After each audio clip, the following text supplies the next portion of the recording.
I'm Charlotte, 30 years old. And if you've ever been the quiet one, the one who takes the notes while the arrogant heir takes the glory, this story will speak to your soul. For 12 years, I watched my brother Ethan steal my credit, while my parents dismissed me as just a back office function. They thought they had successfully written me out of the will and the entire inheritance, certain I was powerless. I lived for the day they'd realize their mistake. That day arrived at a cold Christmas party when Ethan tried to humiliate me one last time. He thought I was just a ghost in the room, a secretary who didn't matter. He was wrong. I was the owner. The laughter echoed beneath the dazzling chandelier of the Parker family's mansion in suburban Boston. I had just set down a tray of champagne flutes when I heard my brother Ethan let out a mocking laugh. "She's nothing but a secretary," he said loud enough for the entire table to hear. The guests, business partners, relatives. A few friends from the country club turned their heads and a few snickered along. I felt the blood rush to my face, but I kept my smile in place, my hand gripping the glass so tightly I thought it might shatter. Before I could respond, a loud shout came from the corner of the room, cutting through the thick, mocking atmosphere. "Wait, the business news just dropped. She's on Wall Street. She owns the company." The entire room fell into a stunned silence. I raised my head, my eyes meeting the shocked gazes of dozens of people. And in that moment, all the family drama, betrayal, and revenge I had swallowed for years came rushing back. I stood there in the middle of the gorgeously decorated room, admiring the 2-story Christmas tree. This was the annual Parker family party, an ostentatious display of power, wealth, and the hypocrisy I had grown up with. I looked over at Ethan, my brother, 32 years old.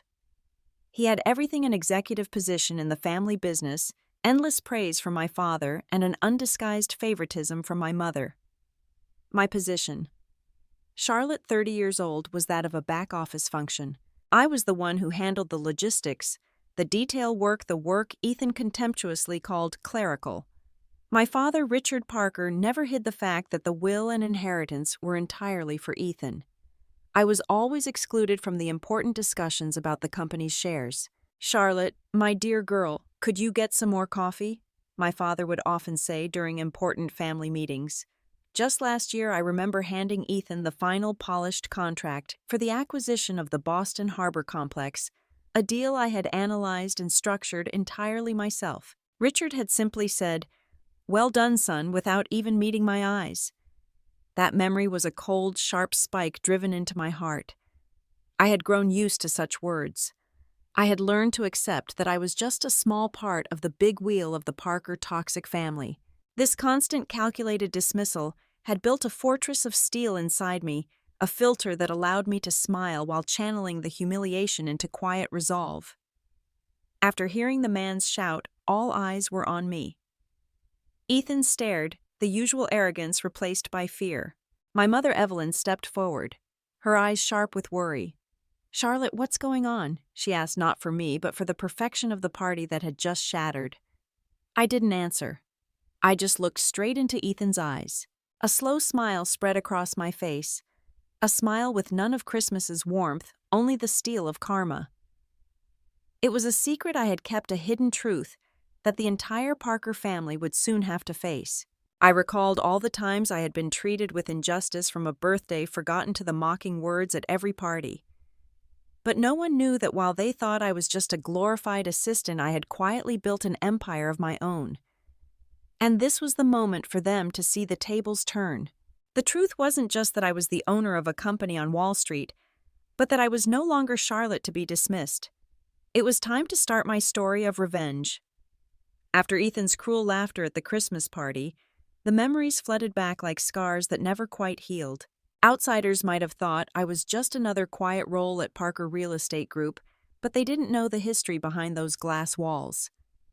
They hadn't seen the countless meetings where I was forced to take notes instead of presenting the strategies I had personally developed. They didn't know I once dreamed of leading the family business, only to have that dream crushed in my own parents' dining room.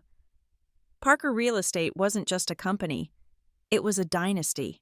My father, Richard Parker, inherited it from my grandfather and built it into one of the strongest empires in Boston. From childhood, I was immersed in it, The smell of old files, the ringing phones, the stories of skyscrapers and prime land. I studied contracts before I was a teenager.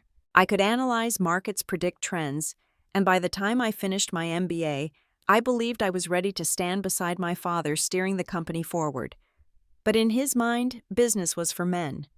Ethan was the chosen heir groomed for the CEO seat, despite his lack of passion or insight. Charlotte was predetermined to play a supporting role. My father's favoritism wasn't hidden, it was paraded, reinforced at every holiday dinner and every boardroom gathering. Still, I tried to prove myself.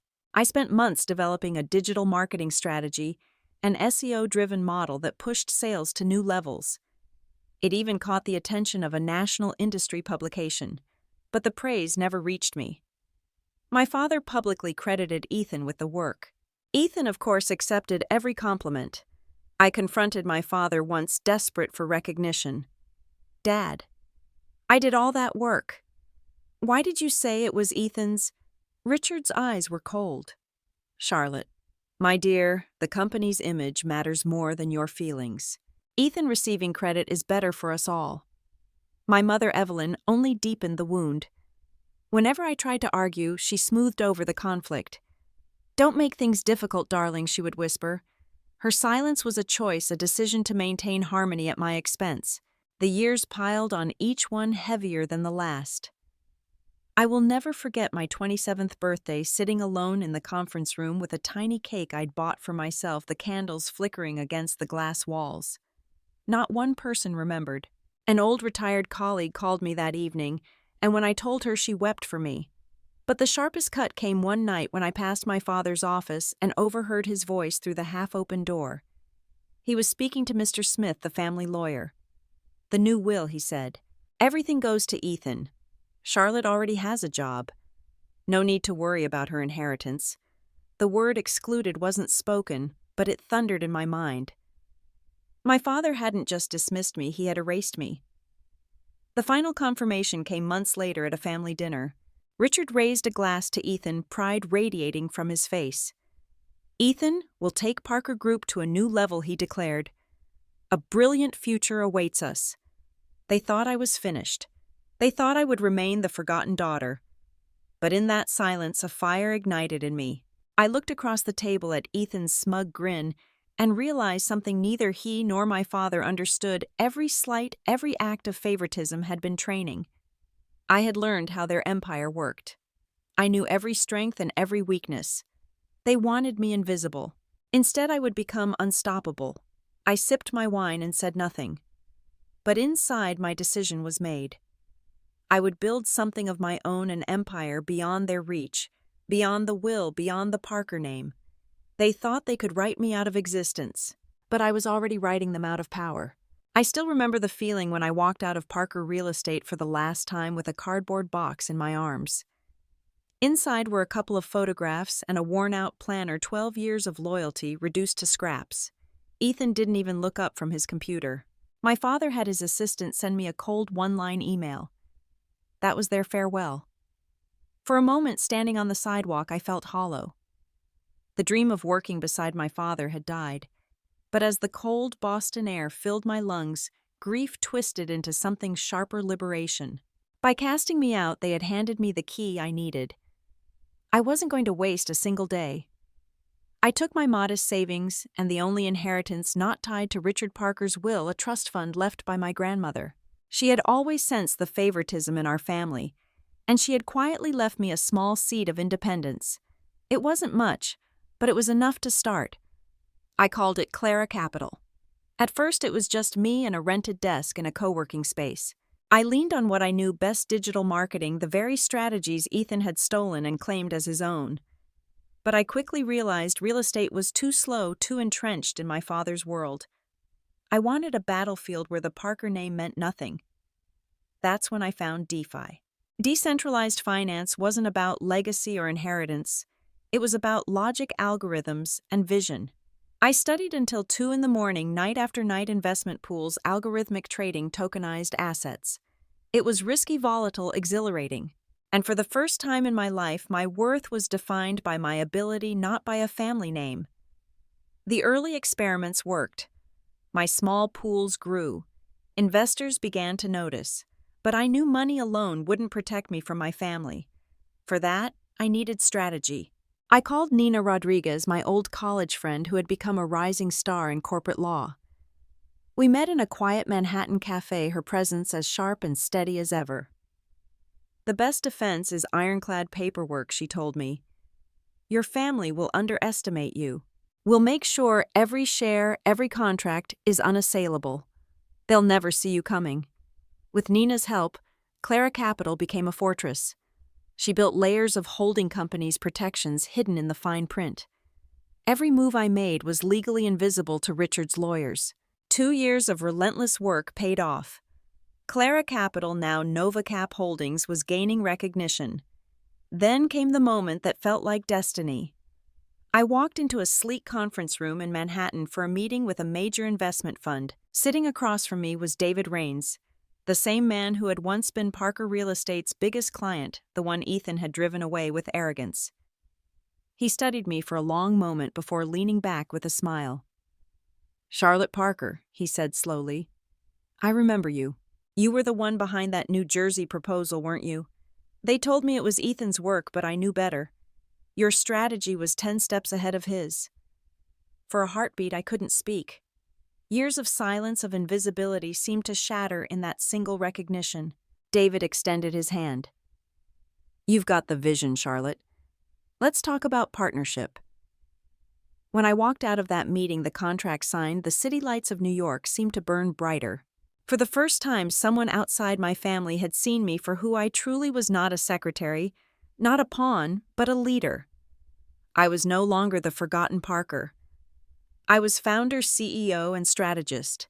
The revenge had begun not in shouting or confrontation, but in silence, in contracts, and signatures. They thought they had written me out of the legacy. But I was already writing the first chapter of my own. A year after I walked out, Clara Capital had a sleek new office in Manhattan. We were generating buzz on Wall Street, yet in Boston nothing had changed.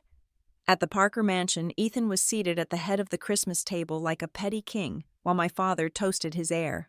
I was shoved to a corner table, a quiet guest in my own house.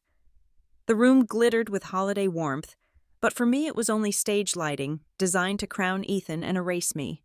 My father's booming voice cut through the laughter. "As many of you know," Richard Parker declared, holding his crystal glass high, "Parker Real Estate is thriving.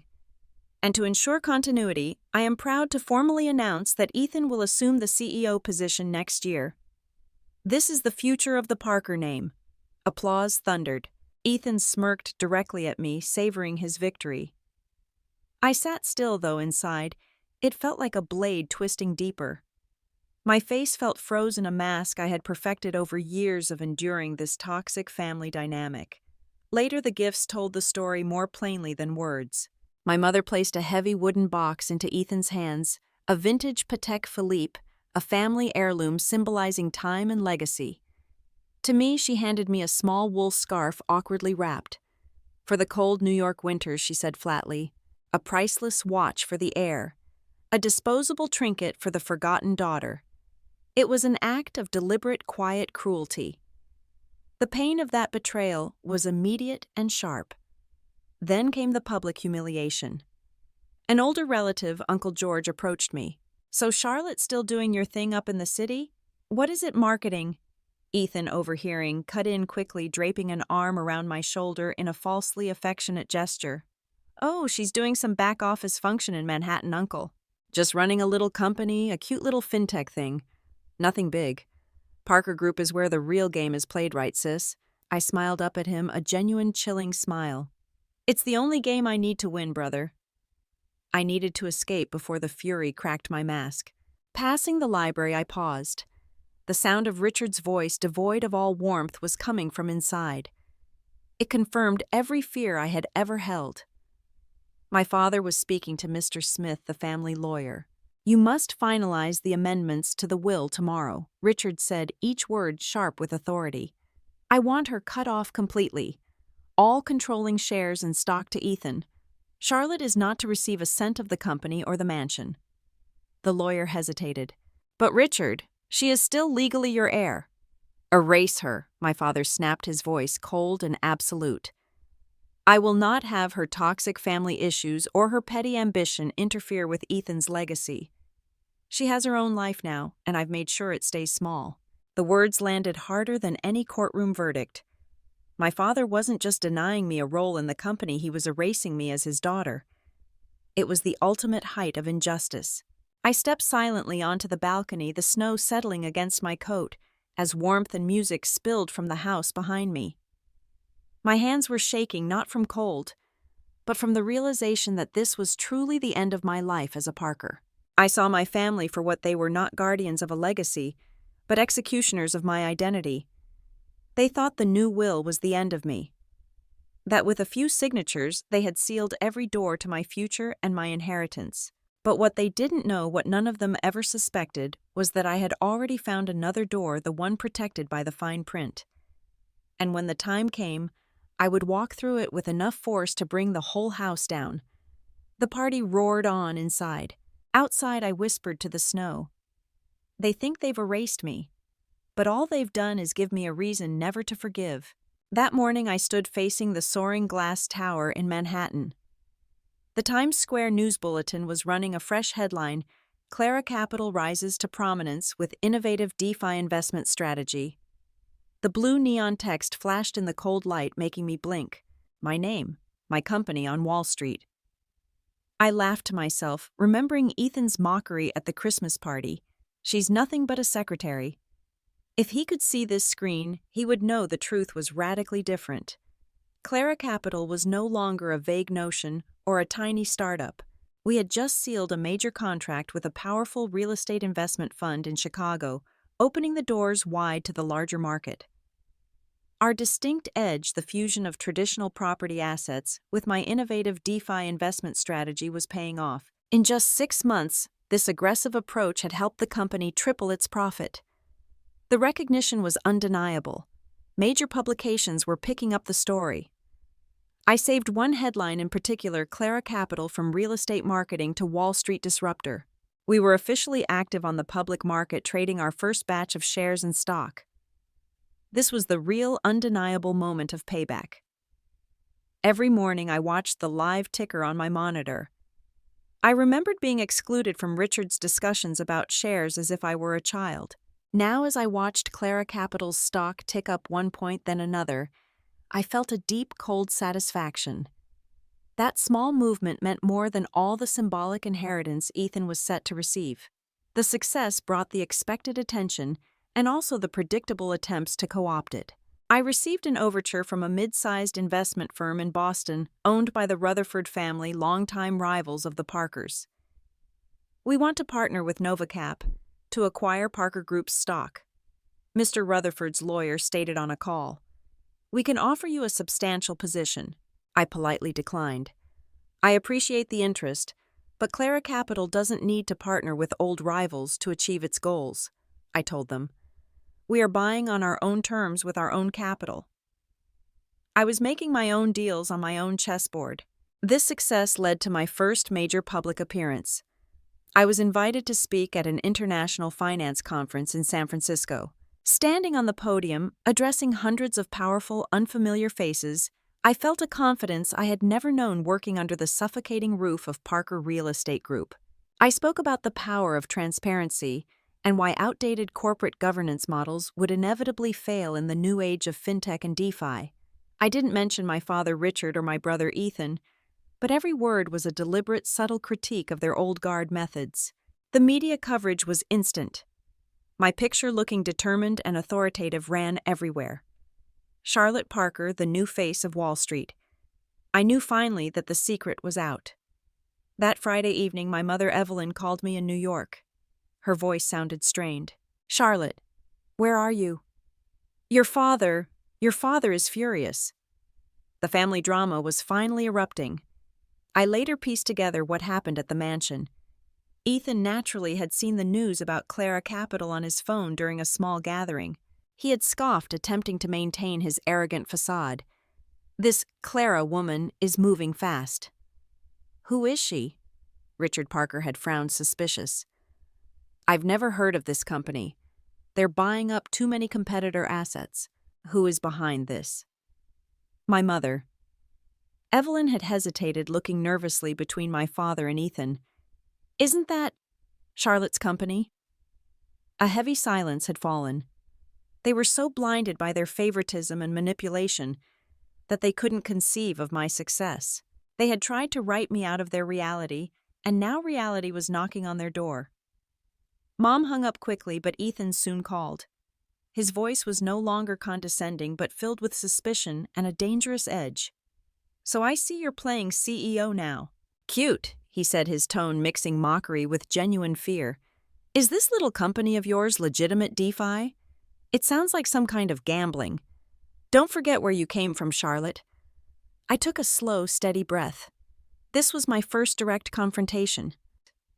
Don't worry, Ethan, I replied, my voice light but steel-edged. I remember exactly where I came from, and that's why I will never go back. I remember the injustice and the betrayal. I remember the toxic family dynamic you thrived on. My parents are looking at your records, he warned, shifting tactics. If you hold any Parker Group shares, Richard will demand them back. He is still the head of the company. Tell father to look carefully, I countered. I was formally excluded from his will, but I am the only one in this family who doesn't need it. I built my own. The call ended, and I knew I had planted the seeds of doubt and fear. They had tried to dismiss me, but I was returning strong and impossible to ignore. My quiet revenge had become a public spectacle. Moments later, I received an email. It was from the Wall Street Journal. We're preparing a feature story on Clara Capital's rapid ascent. Would you like to comment on your journey from Parker Real Estate to becoming a Wall Street founder and how your SEO marketing background informed your investment strategy? I stared at the screen, my heart pounding, then I smiled. This was the moment of full public validation. For years, they erased me from the Parker legacy. Now the world was writing my name in headlines they couldn't ignore. The piano keys shimmered like water over glass as I entered the grand ballroom of the Waldorf Astoria. Crystal chandeliers spilled golden light across silk gowns and black tie suits. Tonight was the annual Real Estate and Finance Gala, a stage where the titans of Wall Street mingled. I took my seat near the front, absorbing the whispers of innovative and partner. It felt surreal, like watching the old humiliations replay in reverse. Richard and Ethan had been scrambling ever since Clara Capital's rise made headlines. My existence had become a corporate threat, not just a family drama inconvenience. When the MC introduced me as one of the year's most notable faces in finance, the applause rose like a tide. I walked across the stage to the podium, and for 3 minutes, I spoke of DeFi and the inevitability of transformation. My words were a deliberate, subtle rebuke of their rusting traditions. When I stepped down, the applause lingered. I felt the heat of my father's gaze, rigid and set. Ethan followed close, his smirk tight, his eyes brimming with contempt. They didn't wait long. Ethan approached my table like a man walking into a fight he thought he had already won. He leaned down, his voice slicing through the polite hum of the crowd. Well, isn't this something, he sneered. My little sister's playing CEO. Everyone here knows Clara Capital wouldn't exist without Parker Real Estate. She was just a back-office clerk there pretending she mattered. The ballroom seemed to hush around us. Conversations faltered. This was a duel of power now. I set my glass down carefully, my eyes like steel. Yes, I was an assistant, I said evenly. I took notes. I listened. I learned. And while you were busy taking credit and waiting for your inheritance, I was learning how to build something that runs on merit, not favoritism. The crowd murmured. Ethan's expression twitched. I walked out of Parker Real Estate with nothing but my brain and my resolve. And unlike Parker Group, mine isn't built on favoritism or a will. It's built on merit, and it's already outperforming you. The words landed like stones in still water. Before Ethan could spit out a rebuttal, the twist came. A journalist broke through the crowd, phone glowing. Excuse me, Ms. Parker. Mr. Parker, breaking news. Clara Capital has just been listed as one of the top 10 fastest-growing firms on Wall Street this quarter. The timing was electric. The collective gasp swept across the tables like a physical wave. Ethan froze mid-sneer, his champagne glass trembling in his hand. Richard's fists tightened, fury and disbelief carved into his features. He looked at me not with contempt, but with a dawning, terrifying realization. I stayed seated, serene, letting the storm swirl around me. Inside, though, the sweetness of revenge was sharper than champagne. This was power. This was karma delivered in real time. Ethan tried to recover.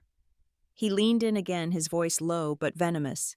His grip clamped around my wrist under the table, hidden from view. "Enjoy the spotlight while it lasts," he hissed. "We'll bury you in lawsuits. You think you can fight Parker Real Estate? You're still the same little girl who couldn't earn her father's respect." I leaned closer, meeting his eyes with unflinching calm. "Be careful, Ethan," I whispered. "The last time you underestimated me, I built Clara Capital while you weren't paying attention. You think lawyers scare me? I wrote the fine print you never bothered to read. And I still have the pen." I yanked my wrist free and leaned back, my smile returning for the audience. Ethan stumbled backward, his facade cracking. Richard pulled him aside, his voice sharp. My father's expression was a mask of cold terror, the fear of losing control, not of losing a daughter. I knew this was only the beginning. My family had declared war. Tonight I won the first public confrontation. But I was no longer the girl sitting quietly at the children's table. I was the woman who had just humiliated them in front of Wall Street's elite, and I was ready for whatever came next. The courier left the package on my desk with a dull thud that echoed far louder in my chest than it should have. A thick envelope, cream-colored, stamped with the name of Parker Real Estate's attorneys in Boston. I had seen their letterhead 100 times before, back when I was still the secretary filing contracts for Ethan. But today it felt like a bullet fired straight into my Manhattan office. I slid it open with a trembling hand. Inside were hundreds of pages bound with metal clips, each sheet stamped in aggressive red ink. Cease and desist. I sank into my chair, flipping through the pages. Accusations leapt out like daggers: breach of confidentiality, misuse of proprietary marketing, data theft of Parker Real Estate's SEO strategy. They wanted to freeze Clara Capital's assets, strangle us in court, and smear my name across the financial press until no investor dared to shake my hand. My breath came shallow, but it wasn't fear. It was the bitter recognition of an old pattern. Once again, my family was trying to erase me from the board. For several minutes, I just sat there, the city lights flickering against the glass walls of my office. The lawyers had made their move, and I knew exactly whose hand was behind it. Richard Parker's cold logic. Ethan Parker's arrogance. They had always used intimidation as their bluntest weapon. Not this time. I picked up my phone. "Nina, it's happening. I need you here." We met that evening in a quiet hotel suite off Park Avenue. The snow outside made the windows glow silver, muffling the noise of Manhattan into an eerie silence. On the table between us lay the mountain of legal papers spread open like an autopsy. Nina sat with her blazer off, sleeves rolled to the elbow, a pen in one hand and a glass of whiskey in the other. Her dark eyes skimmed line after line, her lips twitching with a smile that never quite surfaced. Finally, she pushed the stack away. "They're spending 6 figures to scare you, Charlotte. This isn't law, it's theater." Her voice steadied me. I leaned forward. "Can they win?"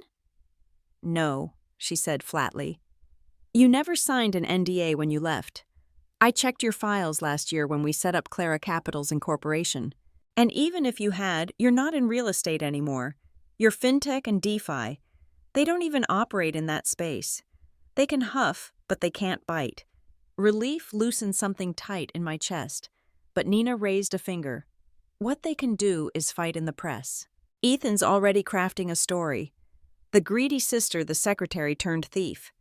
If the media buys it, your deals could evaporate overnight." I swallowed hard. Losing capital would be worse than losing a trial.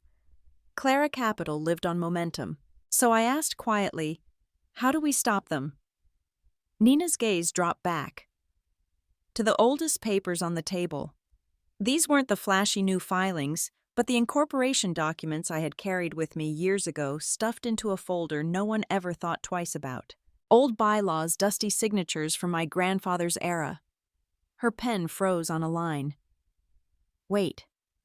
She traced the sentence with her fingertip, then looked up at me, eyes widening. Clause 17. My heart skipped. What about it? It says, listen, all legal heirs retain a percentage of voting rights in the event of corporate restructuring, leadership change, or litigation brought by said heir.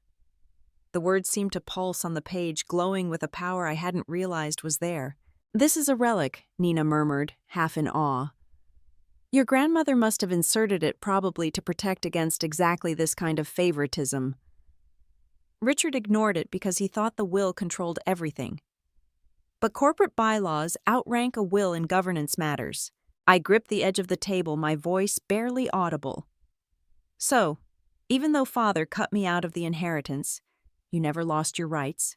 Nina finished for me. Legally, you are still part of Parker Real Estate's governance. They sued you, Charlotte, but by suing you, they accidentally triggered your rights to interfere.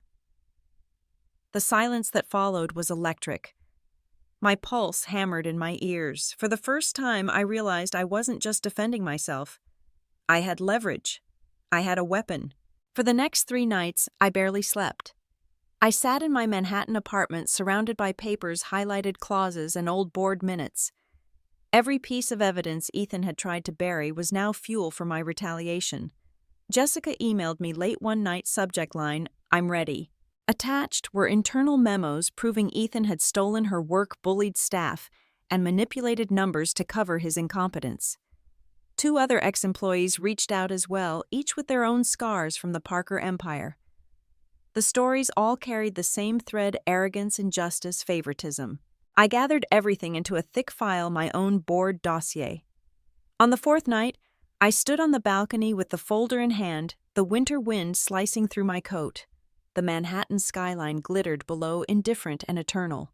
They had buried me under cease and desist letters, legal filings, and threats. But it was just noise.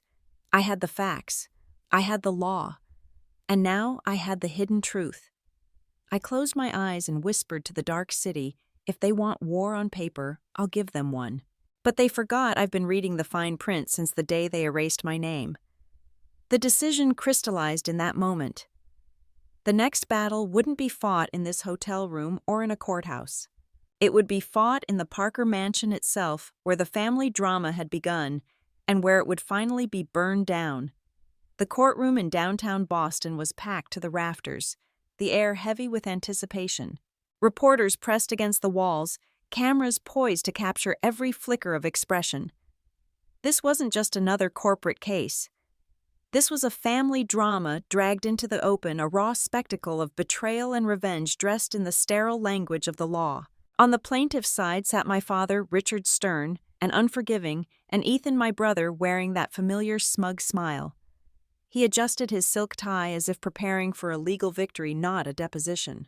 Behind them loomed an army of Boston lawyers, expensive, aggressive, and stacked with intimidation. They were here to crush me. On the defense side sat me, Charlotte Parker, sitting straight, my hands steady. Before I had left the apartment, I had touched the cheap wool scarf my mother gave me, the symbol of my low worth, now packed deep inside my briefcase. The physical reminder of that injustice was the only courage I needed. Beside me was Nina Rodriguez, my sharp corporate lawyer. She radiated a calm, contained power that was far more unnerving than the plaintiff's bluster. The judge, silver-haired and unsmiling, read out case number 2247, Parker Real Estate versus Clara Capital. The air thickened. This was my first direct battle with them, not in a dining room, but under oath with the world watching. Ethan stood first, immediately going for the jugular with performative outrage. My sister, Charlotte Parker, was nothing more than a secretary at Parker Real Estate. He declared, his voice booming for the reporters. She was entrusted with full access to confidential strategies, and she betrayed that trust. She stole ideas, left our family business, and built a rival company, Clara Capital, profiting from theft on Wall Street. Richard Parker added his cold weight, staring at the judge. Your Honor, we raised this girl. We gave her everything. And now she seeks to take from her own blood. She was excluded from the will, and this lawsuit is nothing but an act of calculated revenge. They hammered home the narrative, painting me as a greedy traitor, a victim of the toxic family who had weaponized my hurt. I remained utterly still, allowing their arrogance to carry them past the point of credibility. Then Nina rose. The temperature in the room shifted. "Your Honor, we've heard an emotional story fit for a soap opera. We are here to speak of law." Nina surgically dismantled their claims. She presented proof that no NDA was signed.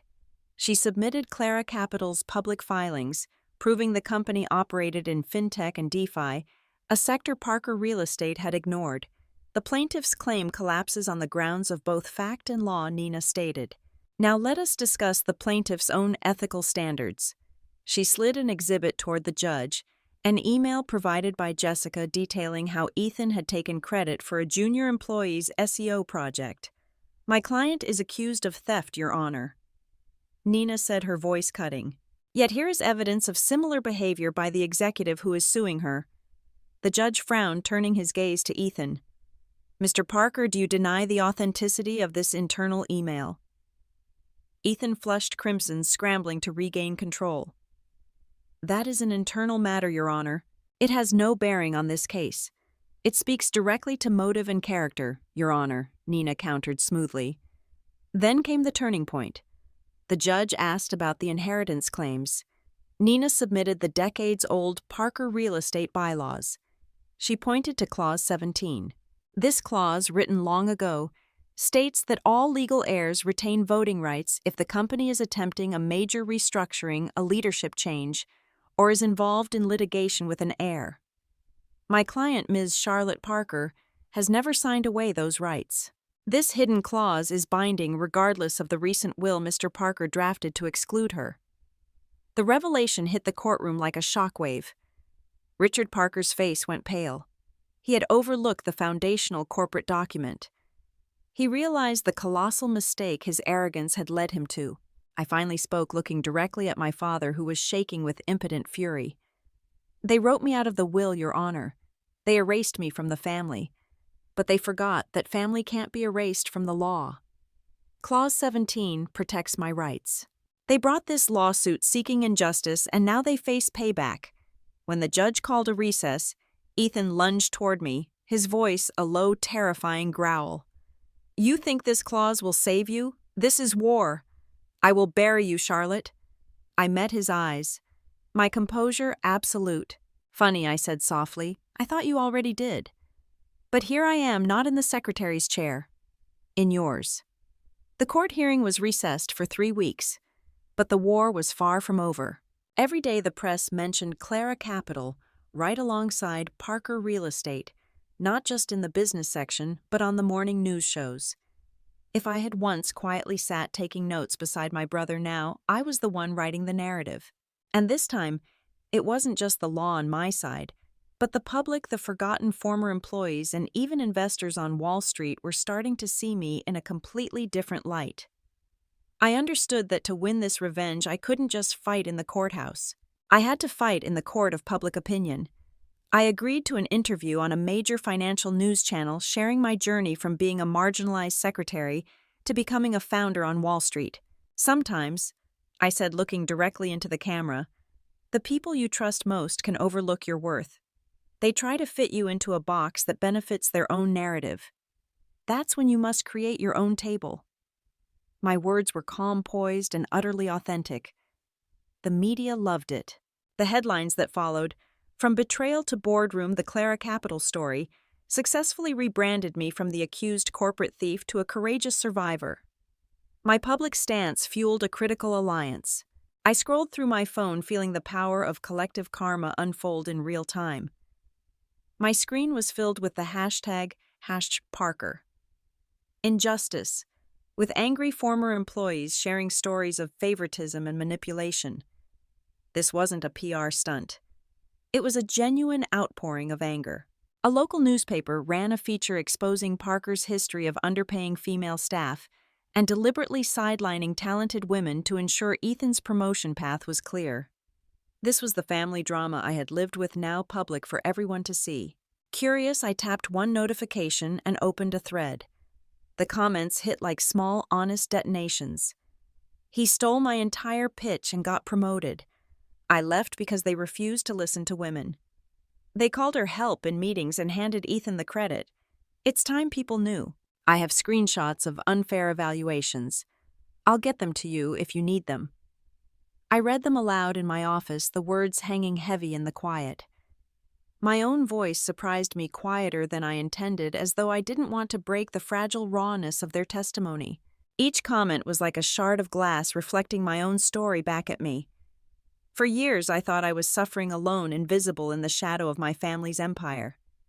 But here they were, voices I had never heard echoing the same injustice. Hearing their pain gave mine new shape. It wasn't only personal anymore. Every slight Ethan had thrown at me was part of a pattern that had crushed countless others. Their scars were now proof, and their courage became fuel. I began forwarding each screenshot and story directly to Nina. What began as an anonymous wave of anger was rapidly becoming a dossier of corroboration. The biggest validation, however, came from a major investor. David Rains called me directly, his voice grave. "We need to talk about Parker's stock," he said. "My board is seriously considering pulling our capital. They look unstable, Charlotte. Richard is reacting emotionally, not strategically. Their governance is clearly compromised. But Clara Capital, you represent innovation and stability, especially with your DeFi strategy."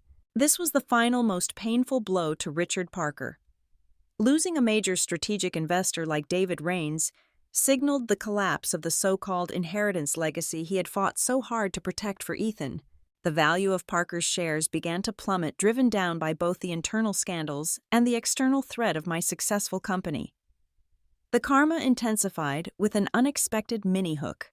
My phone buzzed with a news alert from an anonymous source. Parker Real Estate had been inflating its shares valuation through questionable accounting practices.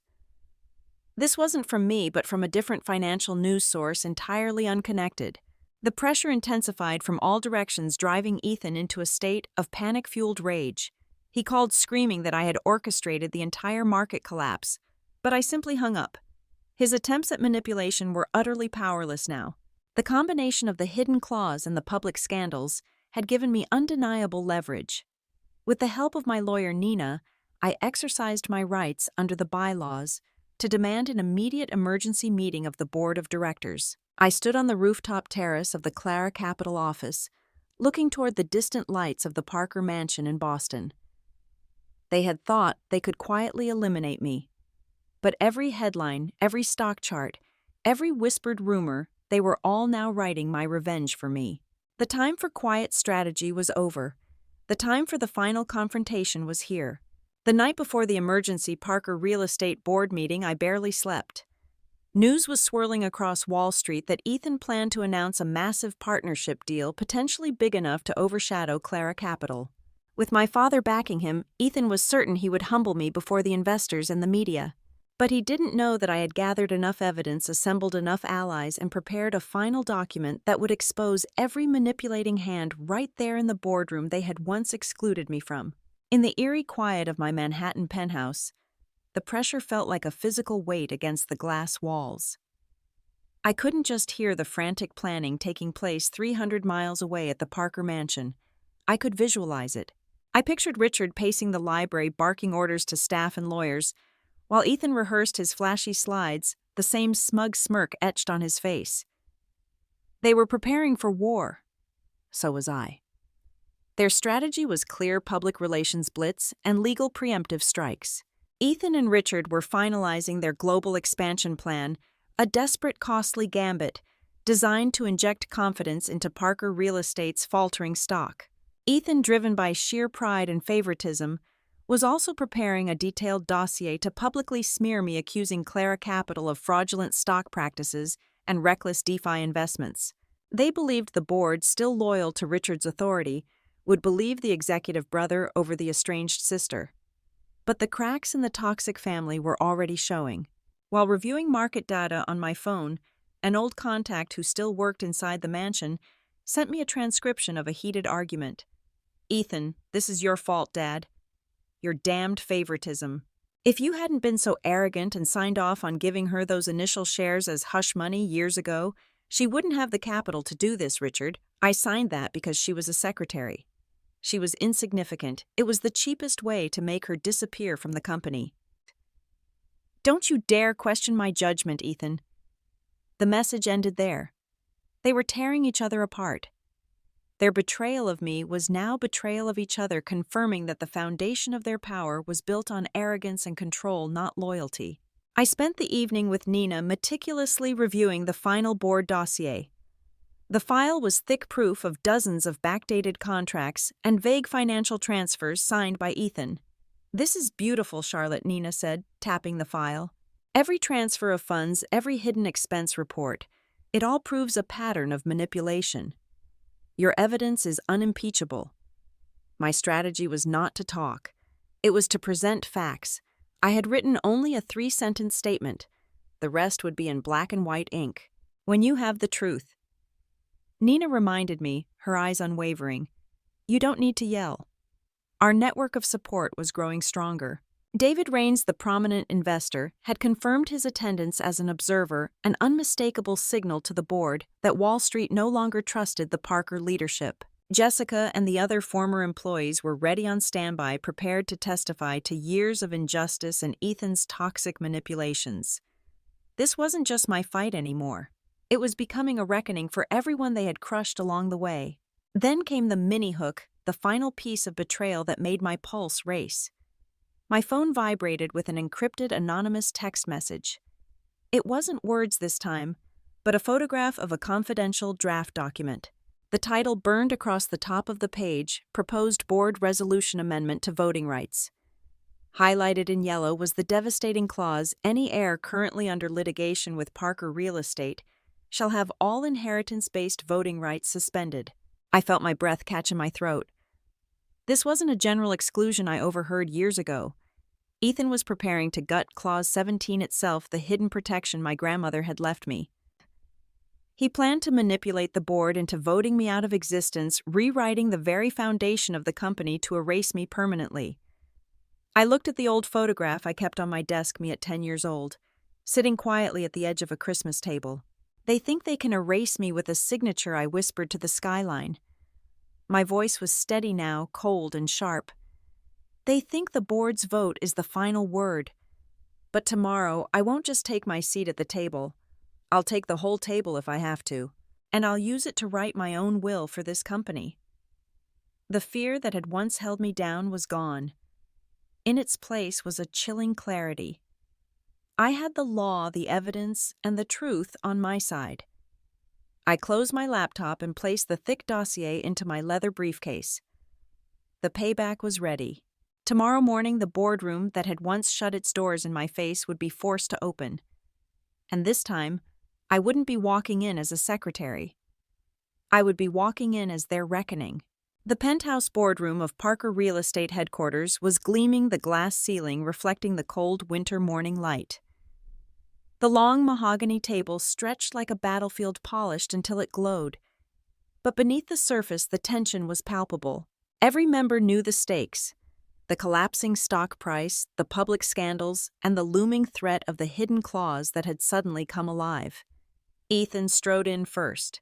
His silk tie knotted too tight, his smile stretched into something brittle. Richard followed close behind, his cane striking the marble floor with an almost ceremonial weight. I sat quietly near the corner, my leather briefcase by my side, holding the final deadly documents. The men glanced at me with disdain, certain that I was a pawn out of place. Ethan wasted no time. He rose and began with his fatal blow, launching into the glossy global expansion plan. His slides flashed across the screen, colorful charts, promises of billions, projections of shares doubling in a year. He spoke with the confidence of someone who believed noise was enough to drown out truth. Then he turned the spotlight on me. His voice sharpened. "Charlotte Parker is an unstable rogue element," he declared. "She is engaged in reckless DeFi speculation. We must vote today to formally exclude her from all shares and rights, ensuring the smooth succession of this company to the rightful heir." The board members shifted uneasily, pens scratching across notes. A few nodded, but others glanced at me wary. Their hands were already reaching for voting slips when I rose. I walked slowly to the head of the table, heels clicking against the polished floor. I set down my briefcase, unlatched it, and withdrew 2 thick folders. I placed them before the counsel and the chairman with deliberate calm. "Before you vote," I said evenly, my voice slicing through the tension like glass. "You should see the full picture." The first folder opened with a crack. Inside was the evidence, irrefutable proof of Ethan's misconduct. I laid out the backdated contracts, the doctored ledgers, the hidden losses buried in fake projections. Finally, I slid forward the smoking gun, a receipt showing Ethan had pocketed $500,000 from the New Jersey deal hidden under consulting fees. Gasps echoed around the table. The polished composure of the board fractured into murmurs and widened eyes. Ethan lurched forward, his face purple. "Those are fabrications, lies. She must have forged them." But Nina rose beside me, her calm anchor. She tapped the corner of the documents. "All verified by 2 independent law firms. Chain of custody intact. Every signature is authentic." The silence that followed was damning. Then came the second blow. Nina's voice was steady, precise. "Furthermore, Mr. Parker's entire global expansion plan is legally invalid. Ms. Charlotte Parker, as a legal heir, retains voting rights in any restructuring. Clause 17 of the bylaws makes that binding. No major decisions can proceed without her consent." Richard's face was drained of color. He gripped the edge of the table, realization hitting like a physical blow. Years of arrogance had blinded him to the fine print his own wife's mother had written into law. The tables turned fully when I presented the independent audit, showing Ethan's projected billions were inflated by nearly 50%. The glossy empire collapsed into smoke before their eyes. David Raines, the major Wall Street investor, stood, his voice booming with finality. "If these documents are accurate, Parker Real Estate is in gross breach of fiduciary duty. My fund will withdraw all shares and capital immediately." Panic rippled through the boardroom. Richard shot to his feet, his voice breaking with rage. "Betrayal. You destroyed your family. You destroyed my inheritance." I turned to him, steady as stone. "No, Father. I didn't destroy anything. I protected what you tried to erase. This isn't betrayal. It's accountability for years of favoritism and injustice." Ethan, utterly broken, slammed his fist on the table. "She's nothing but a secretary," but a retired judge on the board cut him short, his voice cold. "Secretary, Mr. Parker, she appears to be the only person in this room who read the fine print." The council called for a vote. Papers were marked, hands raised.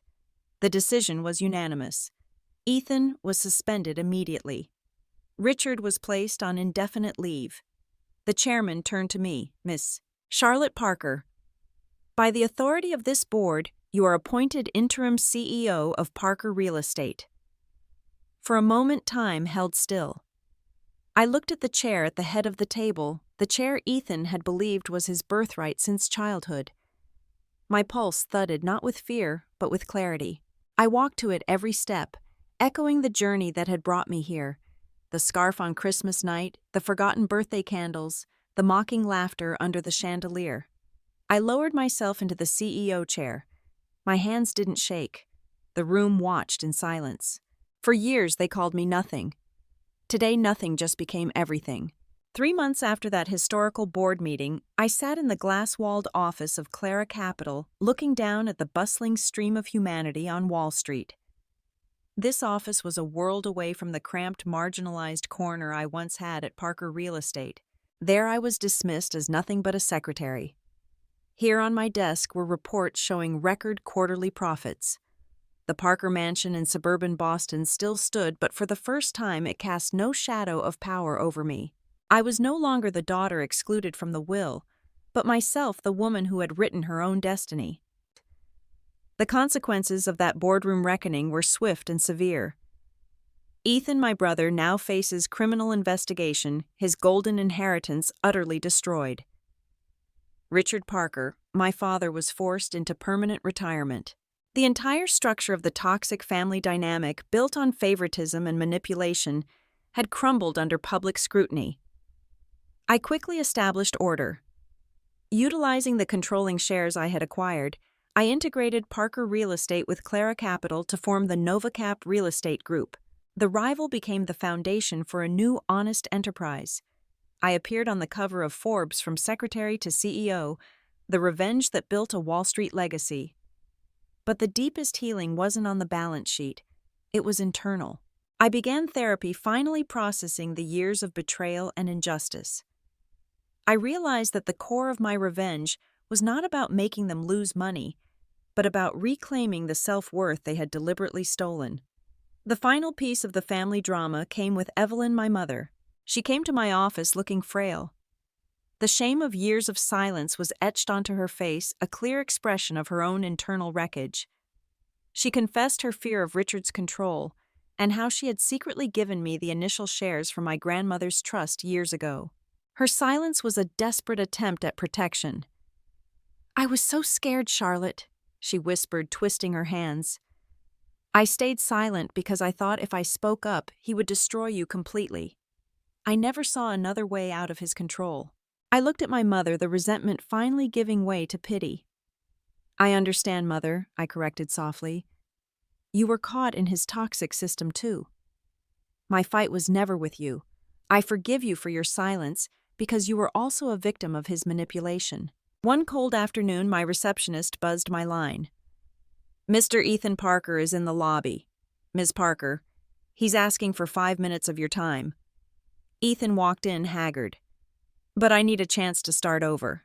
Could you write a letter of reference?" I considered the man who had called me nothing but a secretary. His punishment was already complete. I nodded slowly. "My assistant will generate factual confirmation of your employment dates and title. No emotional language. No character assessment. That's all I can offer." Before he left defeated, I walked to the corner of my office. On a small mahogany stand, I had placed the items that symbolized my past: the rough, cheap wool scarf my mother gave me, draped over a small framed photo of the 2-story Christmas tree. The scarf, once a symbol of low worth, was now a trophy of the price paid for freedom. I had that old brass parking spot plate, the one with your name on it, polished and framed. I told him, pointing to a small, heavy frame hanging discreetly on the wall. "It hangs in my loft as a reminder, Ethan. Never let anyone tell me I'm just a secretary again." He just turned and walked out, carrying the weight of his own failure. I looked out at Wall Street. The revenge wasn't about destroying someone else's life. It was about the redemption of my own, my friends. The journey from being completely excluded to having the tables turned and controlling the entire company was the hardest fight of my life. I hope my story, full of family drama, betrayal, and complete karma, resonated with you. Did Charlotte's moment of payback, the gala, the courtroom, or that final boardroom scene give you that satisfying feeling of justice? Let me know which scene was your favorite in the comments below. If you loved this story of revenge, where the underestimated triumph, please like this video and subscribe to my channel for more powerful stories about fighting injustice and reclaiming your power. Remember, always read the fine